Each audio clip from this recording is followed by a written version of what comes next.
So here's a sad reality that I wish wasn't true. Your body remembers things that your mind tries to forget. And here's what we know about traumatic memories. Long before you had the language for trauma, your body knew how to protect you. It learned. It learned things. It learned that shrinking, holding still, keeping quiet kept you safe. And that pattern doesn't disappear just because you understand it now. I get it. Knowledge is cognitive. But this protection strategy that our body uses, that protection strategy is biological. Your vagus nerve doesn't care that you've moved on. It still carries your trauma because it reads danger where there is none. It braces when somebody walks into the room too fast or when silence just lasts a little bit too long.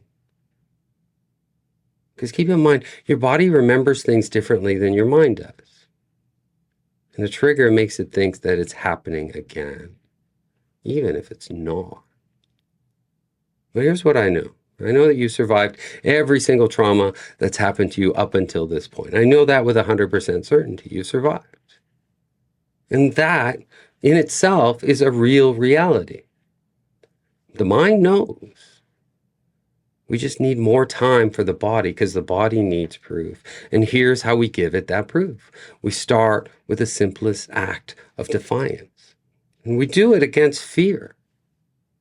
You know what we use? Start with breath. Not shallow survival breaths, but slow ones that go deep into your belly. Because that tells your system that we're safe now. And then move something. Move something small. Right? Roll your shoulders. Stretch your fingers. Because you're reminding your body that stillness isn't safe anymore. Presence is. And this is the work I do with my clients every single day, helping them recover from their traumas. Because that's how we heal trauma for real, to find peace, clarity through resilience and calm. And please don't lie to yourself. Recovery isn't convincing yourself that you're okay. It's actually teaching every single cell in your body that the threat from the past, that it's over. And each breath, each gentle movement, each moment that you stay instead of brace, that's you rewiring the trauma story. And that's what healing actually really is.